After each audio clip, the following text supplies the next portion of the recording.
여러분 안녕하십니까? 경찰이 한덕수 전 총리와 최상목 전 부총리 그리고 이상민 전 행안부 장관을 내란 혐의 피의자로 불러 조사하고 있습니다. 12.3 비상계엄 선포 당시의 대통령실 CCTV를 확인한 결과 계엄 선포 전 회의와 관련해 그동안 이들이 했던 진술과 어긋나는 점이 드러난 건데요. 경찰청 국가수사본부로 가보겠습니다. 자, 고병찬 기자. 이제 12.3 6개월이 다 돼가는데 경찰이 대통령실 CCTV를 확보하자마자 관련 수사에 속도가 붙고 있네요. 네, 경찰은 한덕수 전 총리와 이상민 전 행정안전부 장관을 오전 10시부터 불러 조사하고 있습니다. 낮 12시부터는 최상목 전 경제부총리 조사에도 들어갔습니다. 경찰은 최근 12.3 계엄 이후 처음으로 대통령실 CCTV를 확보했습니다. 12월 3일 계엄 선포 당일 저녁 6시부터 다음 날까지 대통령실 집무실 복도와 대접견실 CCTV를 경호처로부터 확보한 겁니다. 대접견실은 비상계엄 선포를 위한 국무회의가 열린 장소인데요. 경찰은 CCTV 분석 결과 한 전 총리와 이 전 장관, 최 전 부총리가 국회나 경찰 조사에서 진술했던 내용과 다른 점을 확인했습니다. 경찰은 어떤 내용이 다른지는 밝히지 않았지만 계엄 선포 국무회의와 관련해 전반적으로 진술이 배치된다고 설명했습니다. 한덕수 전 총리는 계엄 선포 당일 저녁 8시 40분에 대통령실에 도착한 뒤 계엄 선포 계획을 들었고 계엄 선포를 막기 위해 국무회의 소집을 윤 전 대통령에게 건의했다고 말해왔습니다. CCTV에서 대통령실에 들어온 시간이나 횟수가 이와는 배치되는 영상이 확인됐을 가능성이 있습니다. 특히 한 전 총리는 비상계엄 관련 지시사항이 담긴 문건을 받지 않았다고 주장해왔는데요. 김용현 전 국방부 장관이 한 전 총리에게도 문건을 줬다고 한 뒤에야 비상계엄 선포문을 전혀 인지하지 못했다가 국무회의 후 양복 뒷주머니에 있는 걸 알았다고 해명하기도 했습니다. 이상민 전 장관은 언론사 등에 단전단수 지시를 한 의혹을 받고 있는데요. 단전단수 문건을 받은 게 아니라 대통령실 집무실에서 종이 쪽지를 멀리서 보기만 했다고 관련 의혹을 부인해왔습니다. 하지만 이 전 장관 역시 CCTV에서 단순히 본 정도가 아니라 더 적극적인 행동이 확인됐을 가능성도 있습니다. 최상목 전 부총리는 내란의 핵심 증거로 여겨지는 비상입법기구 창설 등이 담긴 쪽지를 받아왔는데요. 쪽지는 받아봤지만 보지 않았다는 최 전 부총리의 말이 사실인지 따져보고 있는 걸로 보입니다. 결국 경찰 수사는 계엄 선포는 사전에 몰랐고 알고 나서는 반대했다는 국무위원들의 말이 사실인지 규명하는 데 집중되고 있습니다. 특히 한 전 총리에 대한 조사는 지난 2월 이후 석 달 만인데요. 국민의힘 대선 후보로 나서려고 했던 한 전 총리가 논란의 단일화 과정을 거쳐 물러나면서 경찰이 내란 수사에 본격 착수한 걸로 보입니다. 경찰은 계엄 전후에 윤 전 대통령이 계엄 당일 경찰 수뇌부에게 지시를 내리고 계엄 다음 날 이 전 장관 등 이른바 4인방이 회동한 장소인 삼청동 안가 CCTV 확보에도 나섰습니다. 지금까지 경찰청 국가수사본부에서 MBC 뉴스 고병찬입니다. 경찰은 또 비화폰 서버 기록을 12.3 비상계엄 선포 8달 전인 작년 3월치부터 복구하는 데 성공했습니다. 언제부터 내란을 모의했는지 이 내란의 기원을 밝힐 핵심 증거가 될 것으로 보이는데요. 김건희 여사나 비선으로 지목된 노상원 전 사령관의 행적까지 밝혀질지 주목됩니다. 공태현 기자가 보도합니다. 윤석열 전 대통령의 비상계엄 구상은 최소 지난해 3월 말로 거슬러 올라갑니다. 윤 전 대통령은 당시 서울 삼청동 안가에서 김용현 당시 경호처장과 조태용 국정원장, 여인영 전 국군방첩사령관 등을 불러 시국이 걱정된다며 처음으로 비상대권으로 헤쳐나가겠다고 한 사실이 검찰 공소장에 적시됐습니다. 최근 12.3 내란 이후 처음으로 비화폰 서버 기록을 확보한 경찰은 내란 혐의와 관련해 별도로 지난해 3월 1일부터 서버 내용을 복구했습니다. 압수수색 영장과 상관없이 경호처 협조로 임의 제출받을 예정입니다. 경찰은 윤 전 대통령 비화폰을 포함해 19대의 휴대전화도 확보했습니다. 경찰의 서버 기록 확보 시점이 작년 3월까지 앞당겨지면서 언제 어떻게 내란의 모의가 시작됐는지 확인할 핵심 증거가 될 것으로 보입니다. 도감청을 막는 보안 전화로 국가기밀을 다루는 대통령과 군 지휘부 등에게 지급되는 비화폰이 어디까지 지급됐는지도 확인될 수 있습니다. 이미 내란 비선으로 지목되는 민간인 신분의 노상원 전 정보사령관이 비화폰을 받은 사실이 드러나 논란이 일었습니다. 테스트 얘가 바로 노상원 씨한테 간 비화폰입니다. 예비역이라고 해서 예자를 썼다는 겁니다. 전반적인 내용에 대해서는 제가 여기서 좀 언급드리기가 조금 제한이 됩니다. 12.3 비상계엄 선포문과 포고령 등 계엄 관련 문건 작성을 노 전 사령관이 작성했다는 의혹이 불거진 만큼 비화폰 통화 내역이 확인되면 실제 노 전 사령관이 계엄에 얼마나 깊숙이 관여했는지도 드러날 것으로 보입니다. 특히 김건희 여사에게 비화폰이 지급됐다는 사실이 확인될 경우 파장은 상당할 것으로 보입니다. 김 여사가 정권 초기부터 삼성 갤럭시 S20 모델 비화폰 한 대를 받았고 경호처는 장관들에게 여사 연락이 갈 수 있으니 전화를 잘 받으라고 당부했다는 의혹까지 제기됐습니다. 비화폰 한 대를 김건희 씨에게 지급했다라는 거고요. 대통령 내외를 포함해서 총리 장관 비화폰 전화번호 목록까지 장관들에게 경호처가 지급했다라는 겁니다. 확인해 드릴 수 없습니다. 그리고 이런 세세한 사항까지 제가 알 수도 없는 영역입니다. 김 여사는 실제로 계엄 전날 자신의 휴대전화로 조태용 국정원장과 2차례 문자 메시지를 한 통신 기록이 확인되기도 했습니다. 실제로 김 여사와 내란 관련자들 간의 통화 내역이 확인될 경우 도이치모터스 주가 조작과 공천 개입 의혹 수사에 더해 김 여사가 내란에 관여했는지 여부 또한 수사 대상이 될 수밖에 없습니다. MBC 뉴스 공태현입니다.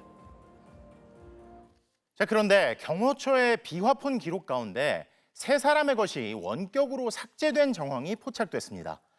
윤 전 대통령으로부터 체포 지시를 받았다는 홍장원 전 국정원 1차장, 또 계엄의 이유로 개인적인 가정사를 들었다는 김봉식 전 서울경찰청장, 그리고 윤석열 전 대통령의 기록입니다. 왜 하필 이들의 기록만 삭제한 건가 싶은데 삭제 시점도 공교롭습니다. 이재욱 기자가 보도합니다. 비상계엄 선포 사흘 뒤인 지난해 12월 6일 홍장원 전 국가정보원 1차장이 자신의 비화폰 통화 내역을 공개했습니다. 12월 3일 오후 10시 53분 수신 대통령님, 홍 전 차장은 이때 윤석열 전 대통령으로부터 체포 지시를 받았다고 폭로했습니다. 조금 좀 강한 어투라서 말씀드리기가 좀 어렵습니다만 하여튼 이번에 다 잡아들여서 싹 다 정리해라라고 말씀하셨습니다. 그런데 같은 날 윤 전 대통령과 홍 전 차장의 비화폰 기록이 삭제된 정황이 포착됐습니다.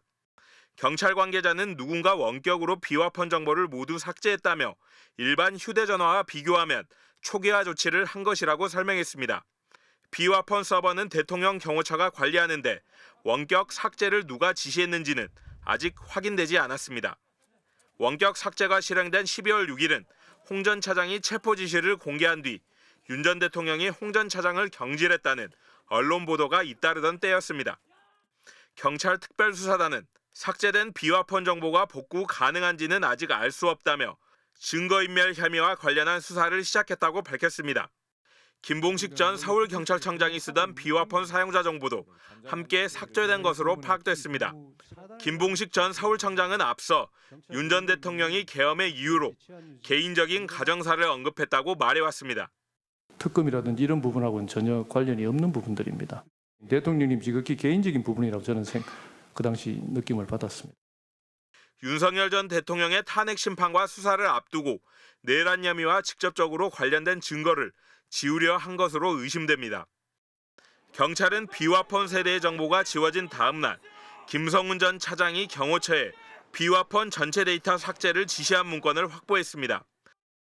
문건엔 관리자 서버에서 원격 로그아웃 시 단말기 내 통화 기록이 삭제된다고 나와 있습니다. 경찰은 해당 문건과 원격 삭제가 관련이 있는지 살펴보면서 삭제 지시를 누가 내렸는지를 추적하고 있습니다. MBC 뉴스 이재욱입니다. 앞서 보신 대통령실 CCTV와 비화폰 서버 기록 외에 경호처는 대통령 안가의 CCTV도 경찰에 제출할 예정인데요. 그런데 이 기록들이 내란 혐의 재판에 쓰이려면 법원이 해당 자료가 필요하다며 추가로 움직여야 합니다. 법원의 행보가 주목되는 가운데 시민 3만 6천여 명은 윤 전 대통령의 외부 활동으로 고통받고 있다며 재구속을 촉구하는 의견서를 재판부에 제출했습니다. 조희원 기자가 보도합니다. 경찰이 확보하거나 확보할 자료는 비화폰 서버 기록만 있는 게 아닙니다. 삼청동 대통령 안가 출입구 CCTV도 경호처로부터 제공받기로 했습니다. 윤석열 전 대통령은 비상계엄 선포 직전인 작년 12월 3일 저녁 7시쯤 안가에서 조지호 경찰청장과 김봉식 전 서울경찰청장에게 국회 봉쇄 지시 등을 한 혐의를 받고 있습니다. 또 비상계엄 선포 다음 날에는 이상민 전 행안부 장관과 박성재 법무부 장관, 이완규 법제처장, 김주현 대통령실 민정수석 등 4명이 안가에 모였습니다. 하지만 경찰이 확보한 CCTV 자료와 비화폰 서버 기록은 곧바로 내란 혐의 재판에 쓸 수 없습니다. 윤석열 전 대통령 체포영장 집행 방해 혐의 수사나 재판 등에서만 증거로 쓸 수 있습니다. 내란 재판에 증거로 쓰려면 담당 재판부가 별도로 압수수색에 나서야 합니다. 경찰 특수단 관계자는 법원에서 필요하다고 하면 적극 협조해 최대한 제출할 계획이라고 말했습니다. 검찰의 비어폰 서버 압수수색 영장 발부 촉구와 관련해 재판부가 입장을 내놓을지 관심이 쏠렸지만 윤 전 대통령 측이 다음 재판까지 의견서를 내겠다고 하면서 오늘 결론이 나오지는 않았습니다. 검찰 관계자는 재판부가 수사를 다 해놓고 기소를 했어야지 하고 지적할 수 있지만 경호처법으로 압수수색하지 못했던 점과 사안의 중대성을 고려하면 영장 발부를 안 할 이유는 없을 것으로 보인다고 말했습니다. 윤석열 전 대통령은 오늘도 취재진 질문에 별다른 말이 없었습니다. 불법계엄 사과할 생각 아직도 없으세요? 부정선거 영화는 왜 보셨습니까? 시민단체들은 윤 전 대통령의 재구속을 촉구하는 의견서를 시민 3만 6천여 명의 서명과 함께 재판부에 제출했습니다. 부정선거 음모론을 지속적으로 설파하면서 민주주의를 파괴하려고 하는 인물입니다. 법원 주변에는 윤 전 대통령 지지자들이 모여 윤 어게인이 적힌 손팻말을 들고 윤석열 대통령을 연호했습니다. MBC 뉴스 조희원입니다.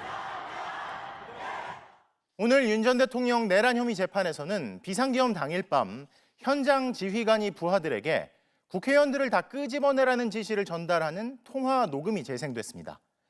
하지만 윤 전 대통령 측이 녹음 파일 재생에 반발하면서 신문에는 녹취록이 쓰였는데요. 구나연 기자가 보도합니다. 증인으로 나온 이상현 전 특전사 1공수 여단장은 12.3 비상계엄 당시 국회로 출동해 현장을 지휘한 인물입니다. 법정에서는 이 전 여단장이 담을 넘어가 그래서 1대대와 2대대가 같이 의원들을 좀 끄집어내라.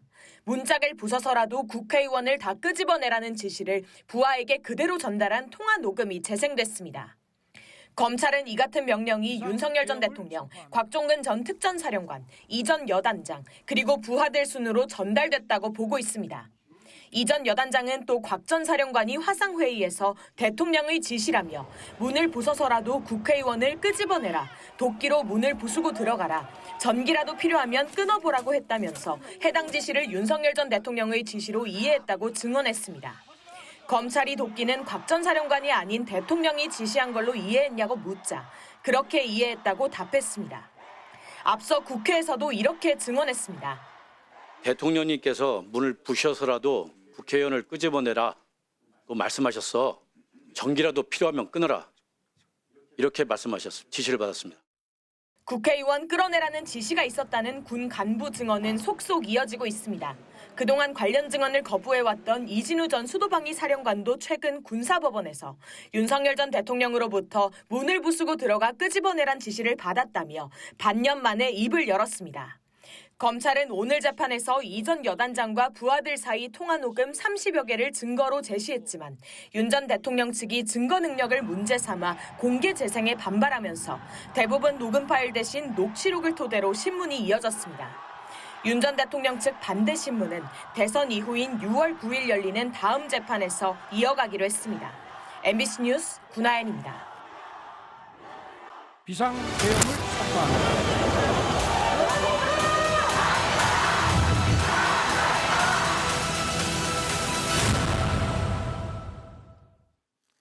사전 투표가 사흘 앞으로 다가온 가운데 이 마감된 재외선거 투표율은 역대 최고치를 기록했습니다. 20만 넘는 유권자가 이미 투표를 마쳤는데요. 국내에 있을 때보다 복잡한 절차를 거치고 또 더 오랜 시간을 들여야 하는데도 무엇이 이들을 투표장으로 이끌었을까요? 베를린 김민찬 특파원입니다. 재외투표 마지막 날, 기차로, 택시로, 그리고 버스까지 빌려 타고 투표장에 왔습니다. 아무리 멀리 떨어져 있는 나라에 있어도 대한민국 국민으로서 제 주권을 행사하는 것이 무조건 필수적인 일이니까. 엿새 동안 전 세계 118개국에서 진행된 재외선거 투표율은 79.5%를 기록했습니다. 2012년 도입된 이후 가장 높은 투표율입니다. 사전에 선거인 등록을 한 25만 8천 명 중 20만 5천 명이 투표에 참여했습니다. 지난 20대 대선보다 8%포인트 가까이 올랐고 박근혜 탄핵으로 투표 열기가 높았던 19대 대선보다도 4%포인트 정도 오른 수치입니다. 특히 독일 프랑크푸르트에선 86% 투표율을 기록하며 최고 기록을 경신했고 주요 국가들도 중국 82%, 미국 74% 등 높은 투표율을 나타냈습니다. 해외의 많은 유권자들을 투표소로 이끈 건 바로 계엄이었습니다. 비행기에서 계엄 소식 듣고 왔습니다. 반드시 해야 되겠다는 마음으로 이날만 기다렸습니다. 이런 사태가 또 일어나면 안 되겠구나. 나라도 투표를 해가지고 이런 일들이 더 없이 만들어야겠다 해서. 한국에 있을 때보다 어쩌면 더 절박한 마음이었다고 합니다. 이게 해외에 나오니까 이런 뭔가 한국에 있는 그 정세에 대해서 훨씬 더 민감하게 반응하게 된 것 같아요. 너희 나라 대통령은 잘못되는 경우가 많느냐라고 물어보길래 차마 답변을 못 했습니다, 제가. 그리고 큰 마음 먹고 와서 찍은 소중한 한 표에는 새로운 미래에 대한 기대를 담았습니다. 정치하면 잘 바꿔나가면 한국은 금방 성공할 수 있어요.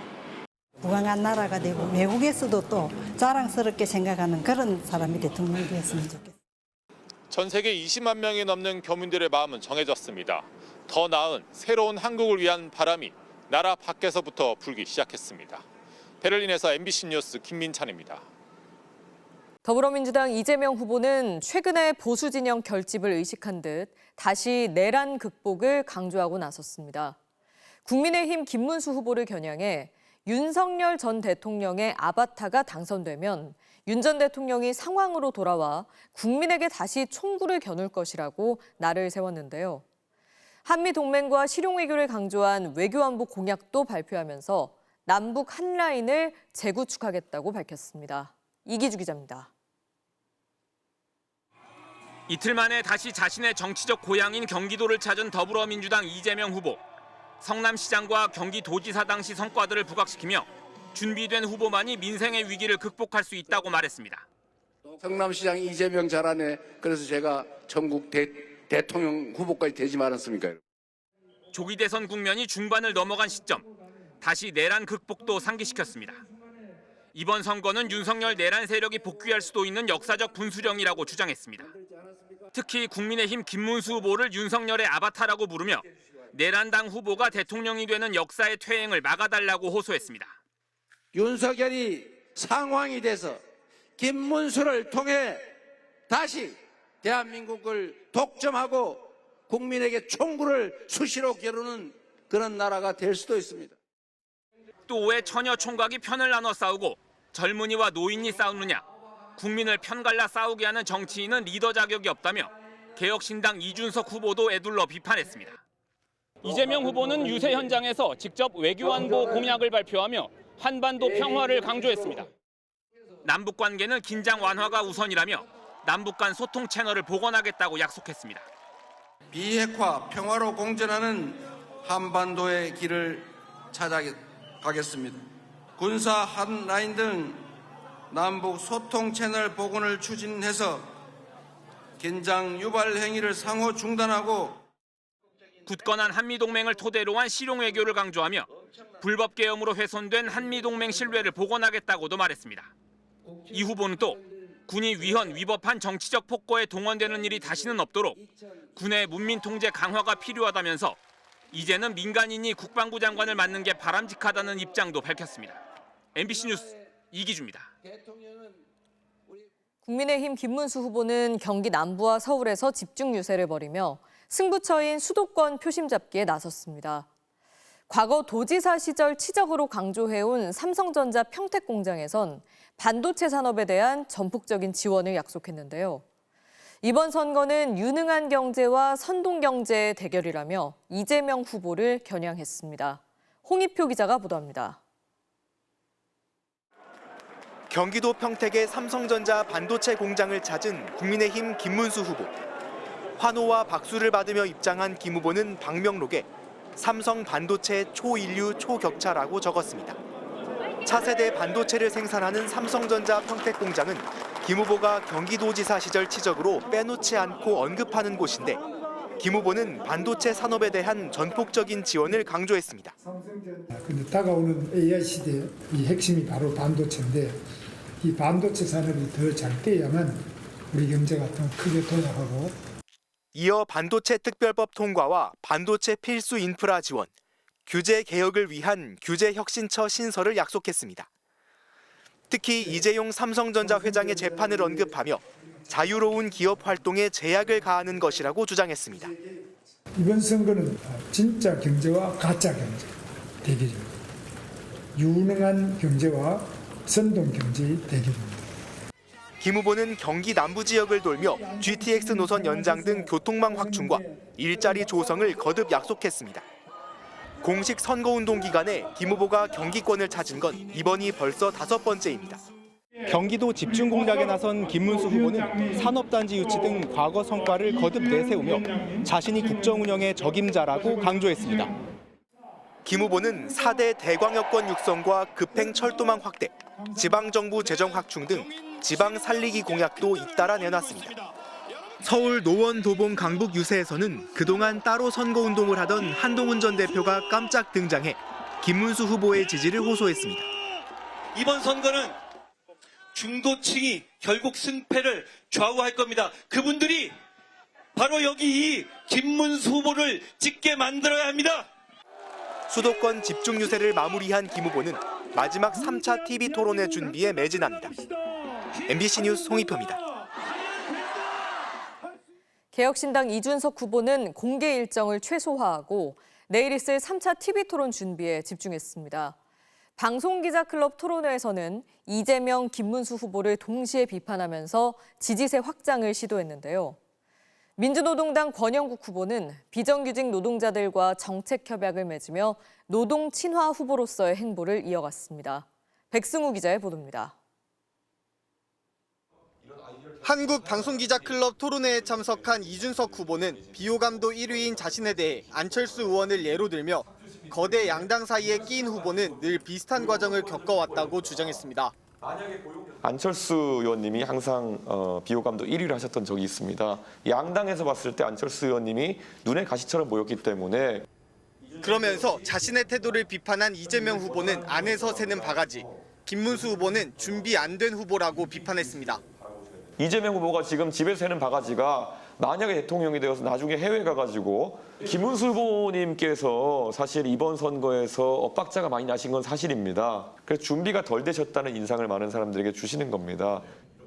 자신이 갈라치기와 혐오를 조장한다는 지적에 대해서는 이미지 공격에 불과하다고 맞받았습니다. 갈라치기라고 지목하고 혐오라고 지목하는 것이 예전에 우리가 한 3, 40년 전에 누군가가 통일에 대해서 조금 다른 생각을 가지고 있으면은 빨갱이다 이렇게 지적했던 것과 비슷한. 이 후보는 이재명 후보의 지지율이 40%대 초반까지 떨어지면 지난 총선에서 극적인 승리를 거뒀던 이른바 동탑 모델로 승부를 볼 수 있다고 주장했습니다. 민주노동당 권영국 후보는 비정규직 노동자들과 잇따라 정책 협약을 맺으며 자신이 노동자를 대표하는 유일한 후보임을 강조했습니다. 노동시간을 단축하는 것이 정말 필요하고 이것이 이제 모든 노동자들에게 차별 없이 적용될 수 있도록 하는 것, 이게 정말 필요하다는 말씀을 드리고, 또 소수자 권리와 국민 발안자를 담는 개헌 계획, 결선 투표제 도입을 중심으로 하는 정치 개혁안도 제시했습니다. MBC 뉴스 백승우입니다. 경기도 시흥시의 관광지인 거북섬을 두고 각 캠프들이 거센 공방을 벌이고 있습니다. 더불어민주당 이재명 후보가 도지사 시절 거북섬 웨이브파크 유치를 치적으로 내세우자 개혁신당 이준석 후보 등 다른 캠프에서 망해가는 관광지가 치적이냐며 일제히 공세에 나선 건데요. 그러자 이재명 캠프는 거북섬이 추진된 건 박근혜 정부 남경필 지사 시절이었다고 정면 반박했습니다. 정상빈 기자입니다. 지난 주말 경기도 시흥을 찾은 더불어민주당 이재명 후보는 경기도지사 시절 지적 중 하나로 거북섬 웨이브파크 유치를 언급했습니다. 경기도 거북섬으로 오면은 우리가 그냥 다 나서서 알아서 해줄 테니까 이리로 오라고 저희가 유인을 해가지고 신속하게 해치워서 거기가 지금 완공이 된 겁니다. 시흥시의 인공섬인 거북섬 안에 인공파도로 서핑을 즐길 수 있는 시설인 웨이브파크를 유치했다는 겁니다. 경쟁 후보들은 이 발언을 문제 삼고 나섰습니다. 개혁신당 이준석 후보는 장사 안 되고 상가가 텅텅 빈 거북섬을 자신이 만들었다고 자랑했다며 포문을 열었습니다. 국민의힘 의원들도 공실률이 87%에 이르는 이재명 표 행정의 초대형 실패작이다. 반성하고 석고 대죄하라고 가세했습니다. 김용태 비상대책위원장은 거북섬까지 찾아가며 공세 수위를 높였습니다. 거북섬을 방문하셔서 이 상가 주민분들 그리고 인근 시흥 시민분들의 눈물에 대해서 대책을 내놓으셔야 된다고 생각합니다. 이재명 캠프도 반격에 나섰습니다. 거북섬 개발이 본격 추진된 건 국민의힘 출신 박근혜 전 대통령과 남경필 전 경기지사 시절이라는 겁니다. 또 이 후보가 관광객을 끌만한 요소가 전혀 없던 거북섬 상황을 타개하려고 웨이브파크를 유치했다고 강조했습니다. 캠프는 거북섬 자체가 이재명 지사 시절 실패작인 것처럼 부풀렸다며 이준석 후보와 국민의힘 의원들을 허위사실 공표 혐의로 고발했습니다. 이준석 후보는 이재명 후보를 비판했던 SNS 글의 거북섬 대목을 거북섬의 웨이브파크로 고쳤습니다. 거북섬 부근 부동산은 MBC와의 통화에서 그나마 웨이브파크 유치로 상가를 분양할 수 있었던 건 사실이라면서 물놀이 시설인 만큼 여름철 장사에 그쳐 침체는 여전하다고도 전했습니다. MBC 뉴스 정상빈입니다. 국민의힘은 오늘도 개혁신당 이준석 후보에게 단일화를 압박하며 전제 조건을 제시해달라고 요청했습니다. 하지만 이 후보는 김문수 후보가 사퇴하는 게 유일한 단일화 방식이라며 가능성이 0%라고 일축했는데요. 사전투표까지는 이제 사흘 남은 가운데 양측의 단일화가 사실상 물 건너갔다는 전망이 나옵니다. 이문현 기자입니다. 국민의힘 김문수 캠프는 거듭 개혁신당 이준석 후보를 향해 후보 단일화에 나서달라고 호소했습니다. 이재명 총통을 막겠다는 목표가 같다며 단일화 조건을 알려달라는 겁니다. 우리는 결코 다른 편이 아닐 것입니다. 단일화를 위해 할 수 있는 모든 노력을 다하겠습니다. 공동선대위원장이자 당대표인 비대위원장이 개혁신당 정책을 진심으로 수용할 준비가 돼 있다면서 자세를 낮췄습니다. 하지만 이준석 후보는 유일한 단일화는 김문수 후보가 자진 사퇴하는 경우뿐이라고 일축했습니다. 0%다 이렇게 말씀드리겠습니다. 김문수 후보가 빨리 사퇴하도록 설득하는 것이 옳을 것이다. 그러면 저는 높은 확률로 이재명 후보의 집권을 막을 수 있다. 당원 11만 명에게 대선을 끝까지 완주해 당선되겠다고 이메일과 메시지도 보냈습니다. 김문수 캠프는 거듭 구애하고 이준석 후보는 거부하는 국면이 조기 대선 중반 지리하게 이어진 셈입니다. 국민의힘 등 보수 진영 일각은 이 후보가 결국 단일화에 응할 거라고 전망합니다. 만약 단일화에 불응하고 이재명 후보가 승리하면 책임을 뒤집었을 거란 겁니다. 보수 분열의 책임을 끝까지 감수하겠느냐, 자신의 그 정책 미래를 위해서도 어떤 방법이 가장 현명한 길인지를 판단하실 거라고 생각합니다. 반면 단일화를 해도 지지율을 더한 만큼 효과가 없다고 보고 독자 세력을 유지할 거란 반대 전망도 나옵니다. 이 후보 스스로도 지지층 상당수가 빠져나갈 거라고 주장하고 있습니다. 이준석은 찍을 수 있지만은 김문수, 특히 내란 무리와 동조했던 그런 김문수 전 장관을 찍을 수는 없다라는 의사가 있기 때문에 이미 김문수, 이준석 두 후보 이름이 모두 담긴 투표용지는 인쇄되고 있습니다. 29일 사전투표가 시작된 뒤 후보가 단일화되면 사전투표 때 얻은 일부 표는 사표가 됩니다. 정치권에선 마지막 TV 토론이 끝난 뒤이자 사전투표 직전인 28일을 후보 단일화의 마지노선으로 보고 있습니다. MBC 뉴스 이문현입니다.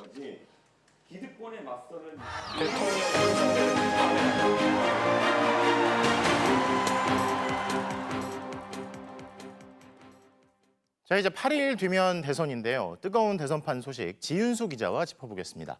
자, 지 기자, 첫 번째 소식부터 보죠. 이준석 후보, 이 장학금 관련해서 논란인데 뭐가 진짜인가요? 노무현 장학금, 노정부 장학금 어떤 거예요? 네, 이준석 후보가 노무현 전 대통령에게 장학금 받은 일화를 언급하면서 사실인지 아닌지 논란이 일었는데요. 결론을 말씀드리면 노무현 재단의 노무현 장학금이 아니라 노무현 정부 당시 국가 장학금을 받은 거였습니다. 네. 이준석 후보 발언부터 들어보시죠. 네.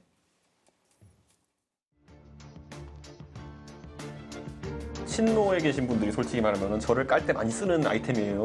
넌 노무현 장학금 받아가지고 노무현 대통령이랑 정치 노선을 다르게 걷냐라고 하는데 쉽게 말하면 국비장학생이에요. 국가장학금 받는 분들은 전부 다 이명박 박근혜 대통령을 위해서 일해야 되는 거니까 노무현 대통령께서한테 직접 장학 증서를 주시면서 저에게 하셨던 말씀이 기억납니다. 결국은 열심히 공부해서 언젠가 나라를 위해서 큰 일을 하고 이바지해야 된다는. 이준석 후보는 유독 노무현 정신 계승을 강조하고 있는데요. 과거에는 노무현과 정치 노선 다른 게 어떠냐는 취지로 장학금 얘기를 했다면 지금은 태도가 돌변한 겁니다. 원조 친노인 천호선 전 청와대 대변인은 노 전 대통령이 100여 명 장학생들에게 한 말을 개인에게 특별히 덕담한 것처럼 거짓말한다며 여전히 불쾌감을 드러냈고요. 이 후보는 노 전 대통령과 자신이 함께 찍힌 사진을 올리면서 다시 맞받았습니다. 그러니까 노무현 정부라고 부르는 참여정부 때 장학금을 받았다는 거죠? 네, 맞습니다. 자, 다음 소식 보겠습니다. 다음 소식은 김문수 후보의 배우자 설란영 씨인데 이게 본인이 노동운동가 출신인데 이렇게 이야기를 한 거죠? 네, 설란영 씨가 이달 초에 한 발언이 뒤늦게 논란이 일고 있는데요. 일단 어떤 발언인지 들어보시죠. 네. 노조는 몰라요, 사실. 제가 노조하게 생겼으니까 일반 사람들이 생각할 때 노조는 아주 과격하고 세고 못생기고 저는 반대되는 사람이거든요. 예쁘고 문화적이고 부드럽고. 국민의힘 경선이 막바지였던 지난 1일 지역 당협위원회에서 한 발언인데요. 한국노총은 즉각 여성운동가에 대한 사회적 편견을 드러냈다며 세진전자 노조위원장 설란영은 이제 없다고 거세게 비판했습니다. 최근 설 여사는 쿠팡플레이의 코미디 프로그램에도 출연했는데요. 이재명 후보 배우자인 김혜경 씨 이름으로 삼행시를 지으면서 해경군 김 씨, 경을 칠 노릇이라며 과거 댓글 논란도 부각시켰습니다. 광폭 행보 도중 설화를 자초하는가 하면 적극적인 네거티브 공세에 뛰어든 모습입니다. 설 씨는 노조하게 생겼냐 발언에 대해선 듣는 분들이 불편했다면 죄송하게 생각한다며 뒤늦게 사과했습니다. 듣는 분들이 불편했다면 죄송하게 생각한다. 자, 마지막 소식 보죠. 마지막 소식은 이재명 후보 대선 캠프에 합류한 정은경 전 질병청장인데 이게 내란 후유증 치료하는 법이 뭡니까? 있습니까? 네, 의사이기도 한 정은경 총괄 선대위원장의 내란 후유증 처방 한번 들어보시죠. 네.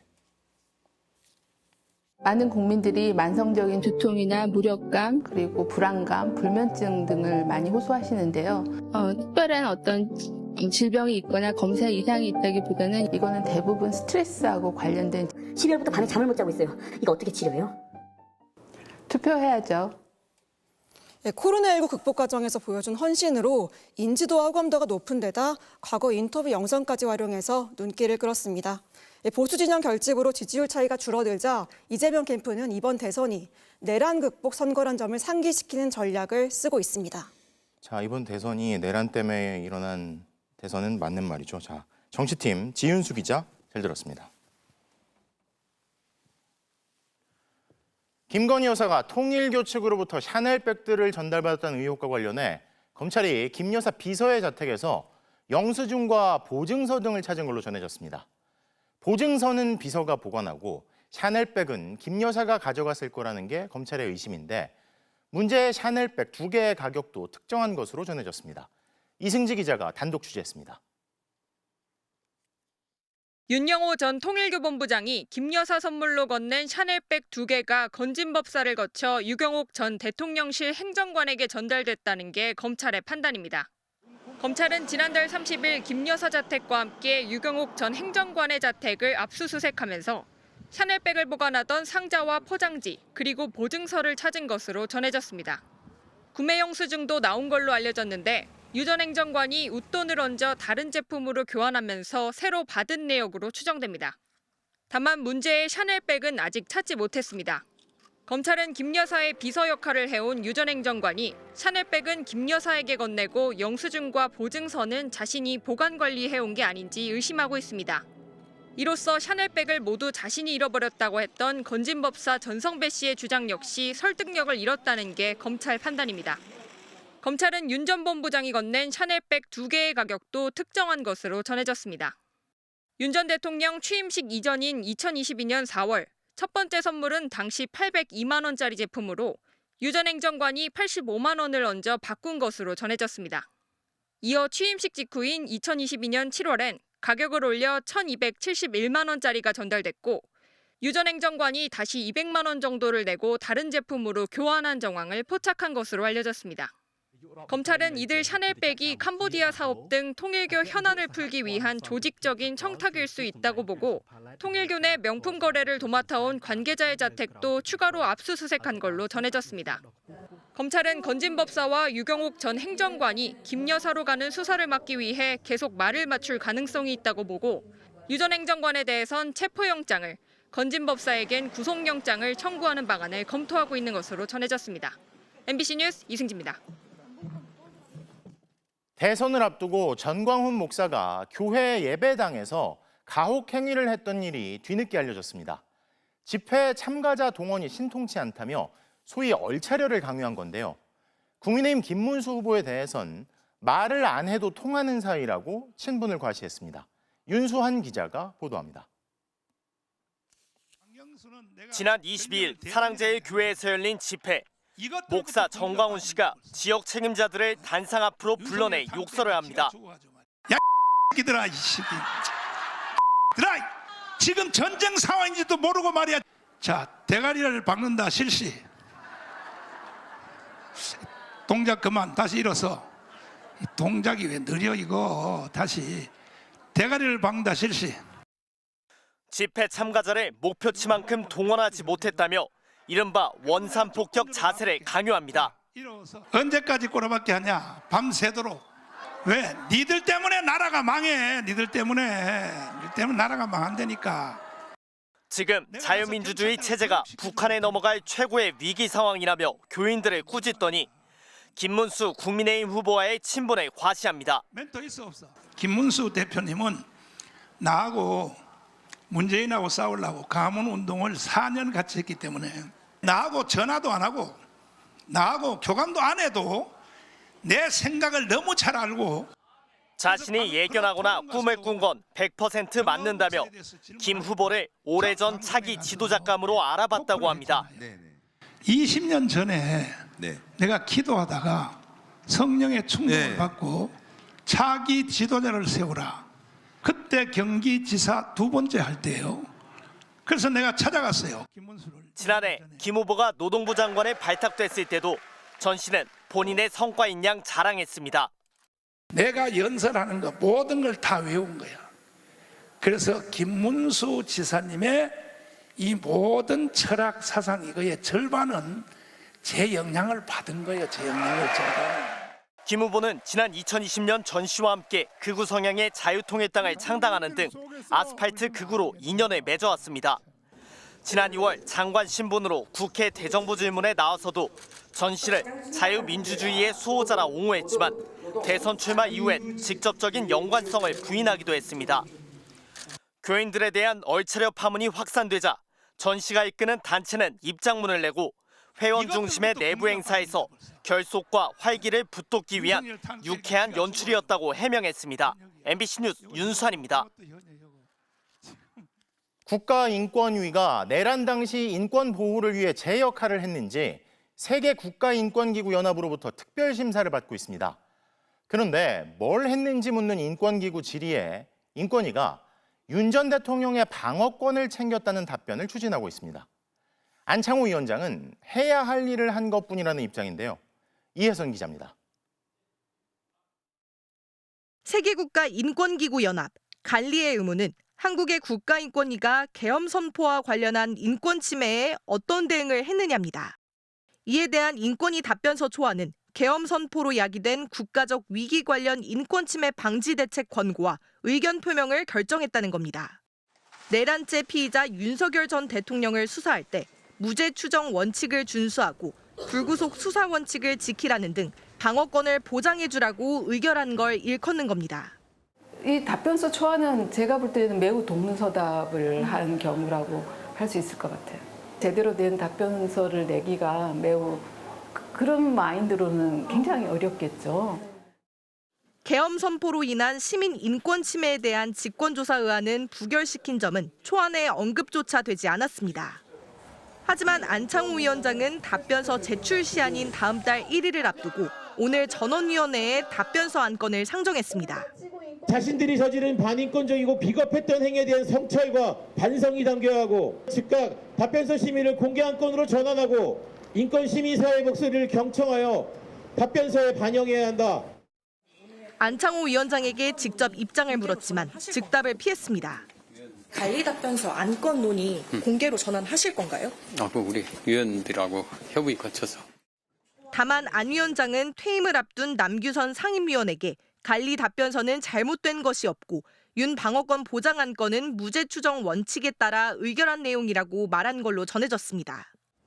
윤 방어권에 대한 반성은커녕 반대 입장을 앞장서서 펼쳤던 위원을 마지막까지 불러 궤변을 늘어놓은 겁니다. 남 전 상임위원은 퇴임식에서도 안 위원장의 사퇴를 거듭 촉구했습니다. 인권위원장은 윤석열 대통령 방어권 공고에 적어도 참여하지 않았어야 했습니다.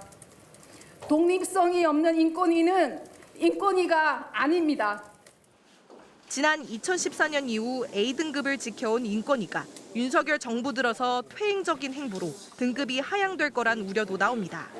MBC 뉴스 이혜선입니다. 윤석열 대통령 방어권. 진실 화해를 위한 과거사위 2기 위원회 조사 기간이 오늘로 마무리됐습니다. 위원회는 신청 사건의 90% 가까이를 처리하는 성과가 있었다고 자평했지만 위원장들의 역사 왜곡 논란 등으로 이 위원회가 방향을 잃었다는 지적이 활동 기간 내내 끊이지 않았습니다. 강은 기자가 취재했습니다. 박선영 위원장은 2기 진실화해위원회가 신청 사건의 89.9%를 마무리했다고 자평했습니다. 지난 4년간 우리 위원회가 외부의 그 어떤 비바람 속에서도 꿋꿋하게 버티며 독립적으로 일을 할 수 있었음은 하지만 집단 희생이나 인권 침해 같은 피해가 인정된 경우는 57%뿐입니다. 불능이나 각하로 진실 규명이 되지 않은 6,900건도 여기에 포함시켰습니다. 어떤 결론도 내지 못하고 조사를 멈춘 사건도 2,116건이나 됐습니다.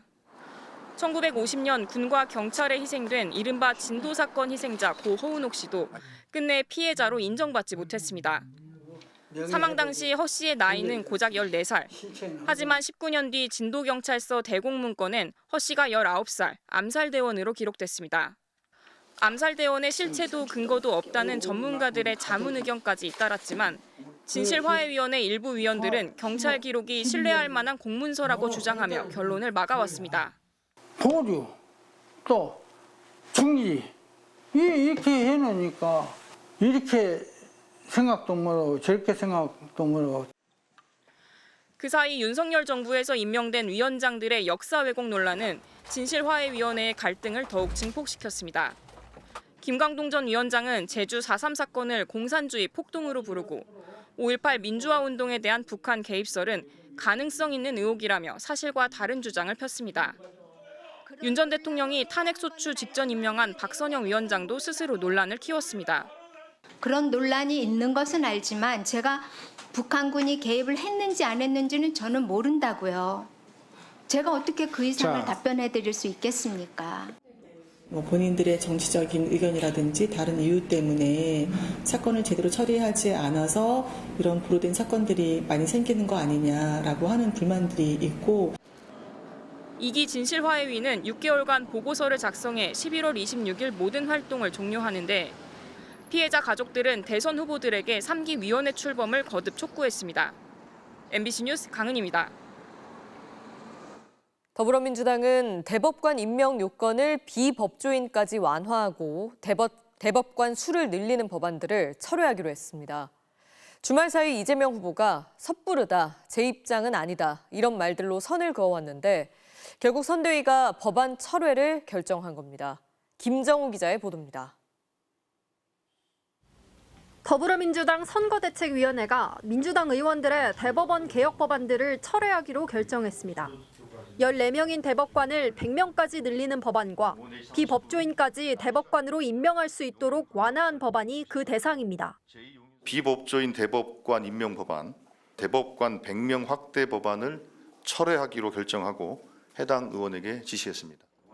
공교롭게도 이재명 후보의 공직선거법 위반 사건 파기환송심 판결로 촉발된 전국 법관 대표회의를 15분 앞두고 공지를 내렸습니다. 해당 의원들에게 사전 공지는 없었는데 장 의원은 선대위 결정 취지를 10분 반영해 법사위 논의 과정에서 충분히 조정될 수 있도록 노력하겠다는 입장을 밝혔습니다. 압도적 선두를 달리던 이재명 후보의 지지율 격차가 점차 줄어든 상황에서 사법부를 겨냥한 공세가 중도층 표심에 악영향을 준다는 전략적 판단을 한 걸로 보입니다.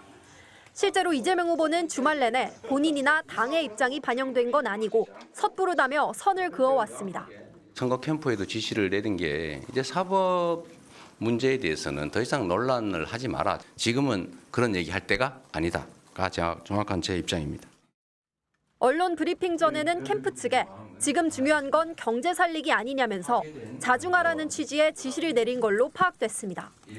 이후 선대위 비공식 회의에서 법제처장 출신 이석연 공동선대위원장이 보수 진영에 공격거리를 준 잘못된 법안, 지금이라도 확실한 당 입장을 보여주자며 법안 철회를 제안한 걸로 전해졌습니다. 회의에 참여한 선대위원들도 지나친 법안이라고 공감하면서 철회하기로 했는데 다만 이재명 후보와 선대위 측은 후보가 직접 지시한 건 아니라고 설명했습니다. 이를 두고 국민의힘 김문수 후보는 법안의 발상 자체가 방탄, 독재적이라며 윤석열 전 대통령 이상으로 반성이 있어야 된다고 이 후보를 비판했습니다. MBC 뉴스 김정우입니다. 민주당 이재명 후보의 공직선거법 위반 사건에 대한 대법원의 이례적인 초구속 판결로 촉발된 전국 법관 대표회의 임시회의가 오늘 일단 빈손으로 마무리됐습니다. 대선에 영향을 미칠까 우려된다며 공식 입장 채택 없이 대선 이후 회의를 이어가기로 한 겁니다. 송정훈 기자입니다. 지난 1일 대법원 전원합의체는 이재명 더불어민주당 대선 후보의 공직선거법 위반 사건을 유죄 취지로 파기환송했습니다. 원심 판결을 파기하고 사건을 서울 고등법원에 완송한다. 항소심 선고 36일 만에 내려진 이례적인 초고속 결정에 사법부의 정치 개입, 국민 참정권 침해라는 비판이 나왔고 사법부 안에서도 신뢰 훼손을 걱정하는 목소리가 커졌습니다.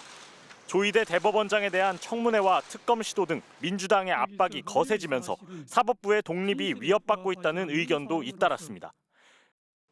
오늘 열린 전국 법관 대표회의 임시회의에서는 전체 126명 가운데 88명이 온오프라인으로 참석했지만 공식 입장 채택에는 실패했습니다.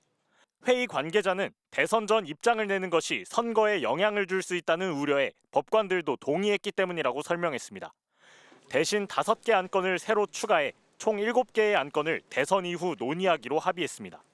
대법원 전원합의체 판결이 사법부 신뢰에 부정적 영향을 미친 상황을 엄중히 인식한다는 새 안건이 나왔고 특정 사건에 대한 대법원의 전례 없는 절차 진행으로 사법부의 정치적 중립성에 의심을 불러일으켜 사법부 불신을 초래한 점에 깊은 유감을 표한다는 내용도 새 안건에 담겼습니다. 대법원의 이 후보 상고심 파기환송에 대한 법관들의 비판적 시각이 반영된 겁니다. 또 판결한 법관의 특검, 탄핵 등의 절차를 진행하는 것은 사법권 독립을 심각하게 침해한다는 안건도 상정됐습니다.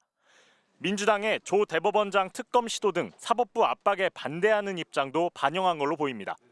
전국 법관회의 임시회의가 대선 이후로 미뤄지면서 대선 결과에 따라 법관회의가 채택할 안건의 내용이나 수위도 영향을 받을 거라는 관측도 나옵니다. MBC 뉴스 송정훈입니다.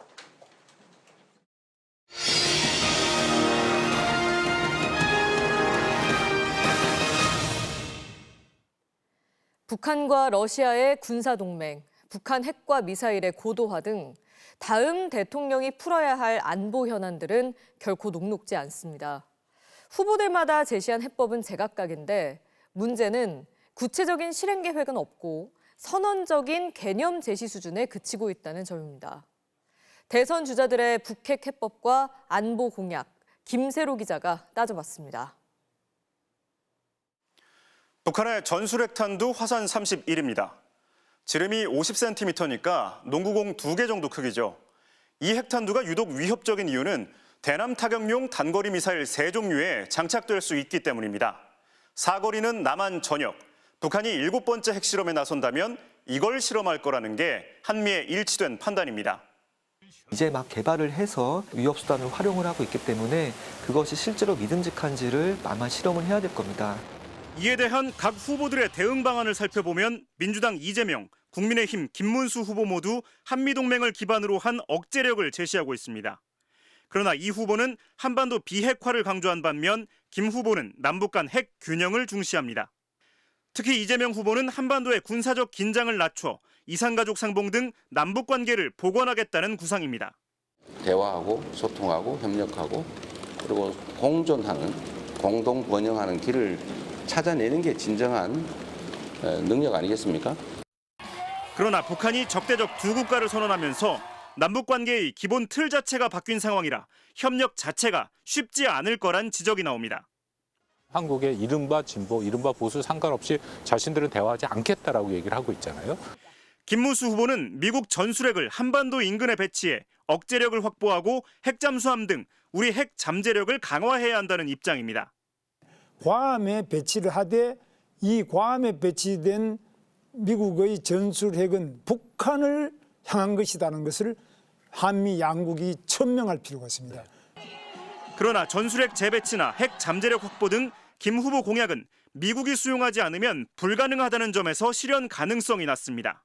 미국이 그냥 그걸 허용할 줄 리가 없잖아요. 그러니까 트럼프 정부는 최대한의 이익이 보장되지 않는 한 굳이 핵 정책을 변경할 이유가 없는 거예요. 개혁신당 이준석 후보는 조건 없는 남북회담 추진과 핵 잠재력을 확보하겠다는 공약을 제시했지만 역시 북한과 미국이 변수입니다. 특히 짧은 대선 준비 기간 탓에 주요 후보들의 안보 공약이 개념 제시 수준에 그치고 있다는 지적입니다.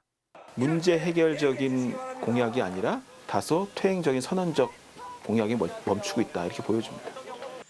트럼프 미국 대통령이 북미 회담을 추진할 거란 전망, 북러 간 동맹 등으로 한반도 주변 정세가 급변하고 있지만 대선 주자들의 안보 공약은 상대적으로 미흡하다는 평가가 지배적입니다. MBC 뉴스 김세로입니다.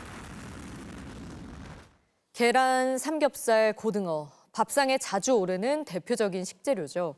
그런데 요즘 가격 상승세가 만만치 않습니다. 고환율이 계속되면서 공급 물량이 줄어든 탓도 있다는데 반찬 물가 당분간 부담이 클 것 같습니다. 이지은 기자가 취재했습니다. 서울의 한 시장 골목에 있는 한식 뷔페입니다. 달걀 프라이를 쉴 새 없이 붙여냅니다. 한 끼에 8,000원을 받는 이곳에선 대표 반찬인 달걀 프라이와 제육볶음을 무제한으로 줍니다. 주머니 사정이 넉넉치 않은 손님들이 많아 3년 가까이 가격을 못 올렸는데 요즘은 부담이 커졌습니다. 고기는 거의 2배. 10kg씩 쓰는데 2배씩 올랐어요. 10판에 49,000원 썼던 걸 지금 75,000원씩. 그러니까 뭐 이건 어마어마한 거죠. 실제로 달걀 한 판의 소비자 가격은 평균 7,000원을 넘어 1년 전보다 9% 가까이 급등했습니다.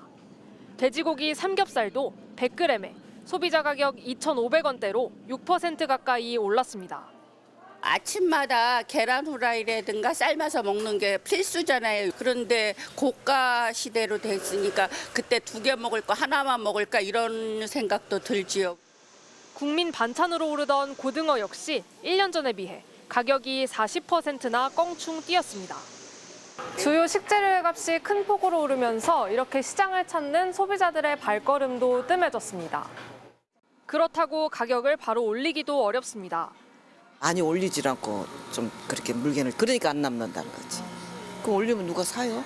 요새 불경기인데. 지난달 생산자 물가는 제법 떨어졌는데 달걀과 돼지고기 값이 오르면서 축산물은 오히려 4.8% 상승했습니다. 고환율이 지속되면서 수입 물량이 크게 줄어든 탓으로 보입니다. 정부는 돼지고기 10,000톤에 0% 할당 관세를 적용해 수입을 늘리고 고등어와 갈치 등은 비축 물량 5,000톤을 풀기 시작했습니다. 특히 달걀값의 경우 정부는 가격 담합의 가능성을 제기하면서 유통 구조를 점검하고 있습니다. MBC 뉴스 이지은입니다. 사람처럼 주먹 다짐을 하며 싸우는 로봇 격투기 대회가 열렸습니다. 중국에서 세계 최초로 열린 이 대회에서 영화에서나 봤던 로봇의 격투가 현실화됐는데요. 베이징 이필희 특파원이 소개합니다. 사각 링에 오른 인간형 로봇. 머리에는 보호대를, 손에는 권투 장갑을 끼고 있습니다. 第一回合现场准备 주먹을 서로 겨누고 있던 두 로봇이 시작 종소리와 함께 동시에 발차기를 날립니다. 검은색 로봇이 발차기를 하려다 중심을 잃고 넘어지자 분홍색 로봇은 그것밖에 안 되냐는 듯 엉덩이를 툭툭 치며 상대 로봇을 도발합니다. 기회를 엿보던 검은색 로봇은 니킥으로 상대방을 쓰러뜨립니다.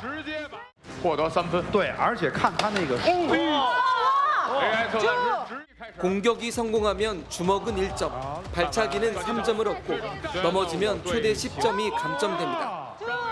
총 4개 팀이 참여했는데 인간이 로봇의 동작을 제어했고 로봇의 판단만으로 격투가 벌어진 건 아니었습니다. 화려한 기술도 선보였지만 헛발질도 많아 정타율은 크게 떨어졌습니다. 상대방의 수시로 등을 보이기도 하고 주먹을 휘두르며 뒷걸음질치다 링 밖으로 나가 쓰러지기도 했습니다. 하지만 넘어져도 다시 일어나고 상대의 공격을 예측해 회피하는 등 격투기라는 극한 상황에서 로봇 스스로 판단을 하는 첫 번째 시험을 통과했습니다. 有了这个基础之后，比如说我们可以把这个比赛当中我们训练习得的这个平衡能力，去反哺到我们日常的一些机型当中，或者未来的一些机器当中去。 휴머노이드, 인간형 로봇의 행동은 점점 사람처럼 진화하고 있습니다. 미국 테슬라의 로봇 옵티머스는 휴지통에 쓰레기를 버리고 빗자루로 바닥을 쓰는 일을 해냈습니다. 미세한 힘 조절이 필요한 일을 로봇도 할 수 있게 된 겁니다. 테슬라는 사람의 시선으로 촬영된 일상생활 영상을 로봇에게 학습시켰다며 4년 안에 연간 100만 대를 생산할 것이라고 밝혔습니다. 베이징에서 MBC 뉴스 이필입니다.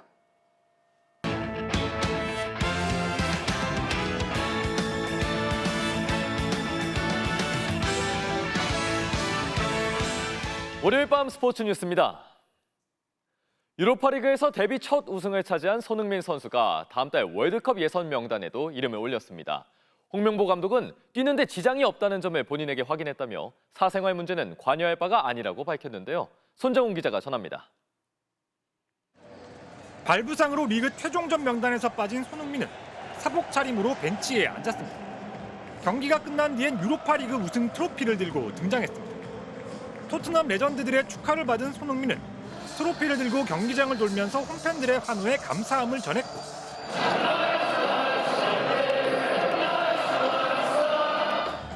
선수단 가족들과 사진을 찍으며 올 시즌을 마무리했습니다. 그리고 오늘 발표한 다음 달 월드컵 예선 명단에 이름을 올렸습니다. 부상이 가볍지 않다던 자신의 인터뷰에 이어 토트넘 감독도 부상이 낫지 않았다고 밝혔지만 홍명보 감독은 손흥민과 직접 소통한 뒤 발탁을 결정했다고 설명했습니다. 경기 뛰는 거에 큰 문제 없다라는 얘기 전달받아서 소집을 하게 됐습니다. 경기의 어떤 상황이나 컨디션을 고려해서 팀이 움직일 수 있도록 하겠습니다.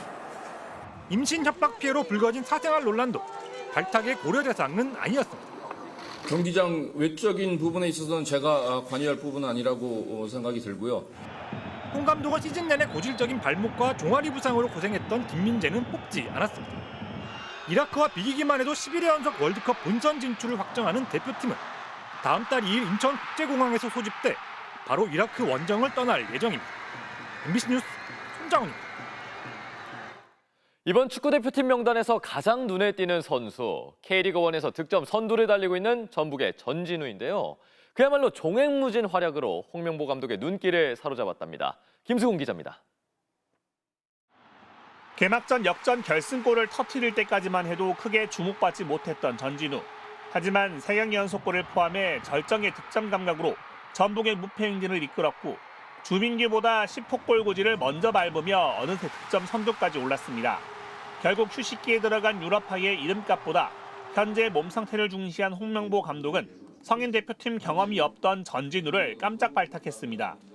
준비되어 있는 선수한테 기회가 가는 게 맞다라는 생각에서 점 외에 이런 플레이 하나가 굉장히 자신감이 있다라는 느낌을 받았고요. 이강인과 함께 20세 이하 월드컵 준우승까지 이끌었지만 좀처럼 적응하지 못했던 프로 무대. 절박한 마음에 3년 전 이름까지 바꾼 전진우는 지난해 수원에서 전북으로 팀을 옮긴 뒤 기량이 만개했고 결국 꿈만 꿔왔던 태극마크도 현실이 됐습니다. 제 이름만 너무 몇 번이나 봤던 것 같아요. 사실 뭔가 좀 믿기지 않는 그런 순간이었고 많이 설레기도 하는데 이 마음은 앞으로도 좀 절대 잊지 못할 것 같아요. 손흥민과 황희찬 등 쟁쟁한 선배들과 2선에서 경쟁을 펼치게 된 전진우는 월드컵 본선 진출에 모든 걸 던지겠다며 각오를 다졌습니다. 개인적인 건 다 내려놓고 팀이 꼭 월드컵에 진출할 수 있게 모든 걸 다 던져서 쌓을 수 있는 그런 모습을 보여주고 싶은 것 같아요. MBC 뉴스 김수근입니다. 프랑스 오픈에서만 14번 우승하며 클레이 코트의 제왕으로 불렸던 나달이 자신의 안방이나 다름없는 롤랑가로스에서 화려한 은퇴식을 가졌습니다. 프랑스 오픈 개막에 맞춰 열린 나달의 은퇴식. 경기장을 가득 메운 팬들의 기립박수 속에 흑신 나달이 등장합니다.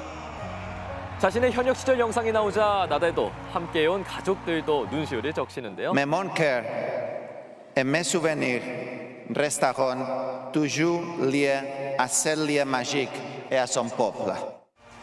페더러, 조코비치, 앤디 머리 등 함께 시대를 풍미했던 빅4도 깜짝 등장해 전설의 마지막을 함께했습니다. 그리고 롤랑가로스 한편에 자신의 발자취와 우승 횟수가 새겨진 명판이 공개되자 결국 눈물을 터뜨리고 마는군요. 지난 2001년 데뷔해 24년 동안 메이저 대회만 22차례 정상에 섰는데 그중 14번을 프랑스 오픈에서 우승하며 클레이 코트의 제왕으로 불렸는데요. 흙먼지를 날리던 나달의 모습, 팬들의 기억에 영원히 남을 것 같습니다. 탁구 대표팀이 세계 선수권 대회를 마치고 귀국했습니다. 에이스 신유빈은 여자 선수로는 현종아 이후 32년 만에 메달 2개를 걸고 돌아왔네요. 월요일 밤 스포츠 뉴스였습니다.